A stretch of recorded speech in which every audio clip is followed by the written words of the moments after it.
they found a tumor in my endometrium. So, sinabi ng doctor sa akin na I need to go parang biopsy.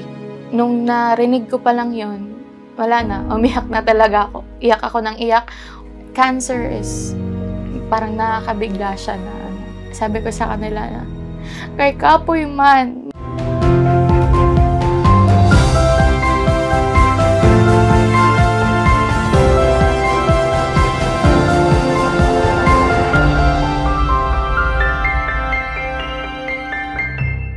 My name is Catherine Bitonio. I am 21 years old.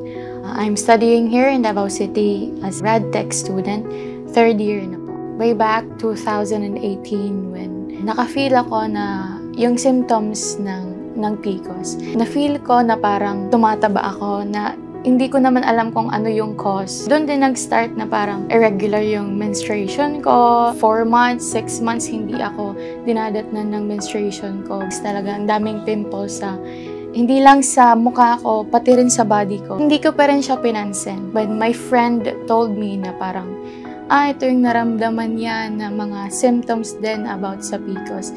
Then, doon ako nag-isip na, baka nga mayroon ako. August 2022, nakahiga lang ako. Kinakapa ko yung breast ko kasi nga, I'm just doing a self-breast examination. Dito sa my right breast ko, may na-feel ako na parang, medyo matigas siya na parang bukol. And then bigla talaga akong kinabahan. I messaged my father na sabi ko, kailangan na talaga magpa-check up kasi parang hindi talaga siya normal. So yun, nung pumunta kami sa hospital, parang may nakitang polycystic, madaming cyst sila na nakita. Both ovaries ko, meron silang nakita na cyst. Nakita din nila na meron ngang tumor. And doon ako kinabahan kasi I heard the word cancer. Nung narinig ko pa lang yon, wala na, umiyak na talaga ako. Iyak ako ng iyak. Feeling ko mamamatay ako. Kahit hindi sila makapaniwala na yun yung nakita sa loob ng endometrium ko. May ibibigay sana sa akin na gamot pero hindi din pumayag yung papa ko. Meron siyang side effect. Alam niya yung side effect ng gamot na yun. Sabi niya, wag na daw ako. I-try muna natin mag-inom ng Salveyo. Hindi natuloy yung biopsy. Si papa yung nagsabi sa akin na mag-take ako ng Salveyo.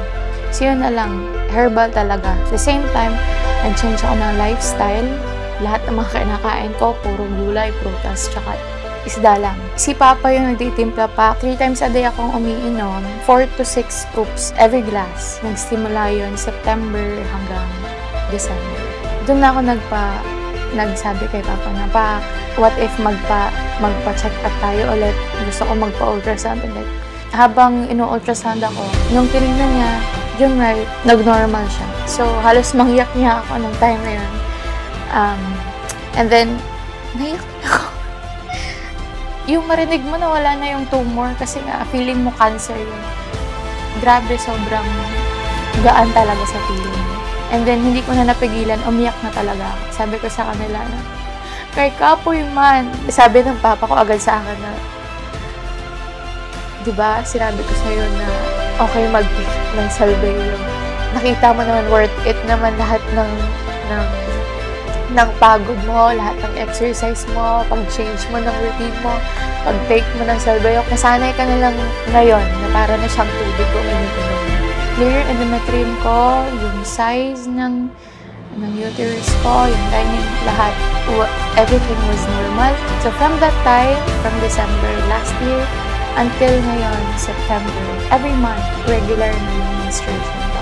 Dahil sa Salveyo Barley, I am so happy. Gumaan talaga yung pakiramdam ko, nawala yung stress ko kasi nakita ko yung result na nawala yung tumor sa endometrium ko, nawala yung PCOS ko sa right ovary ko, nag-normal yung right ovary ko.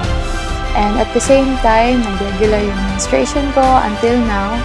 And also, lahat ng blood test ko is naging normal. So, masasabi ko talaga na Salveyo Barley is very effective. Once again, my name is Catherine at ito ang aking kwentong Salveyo.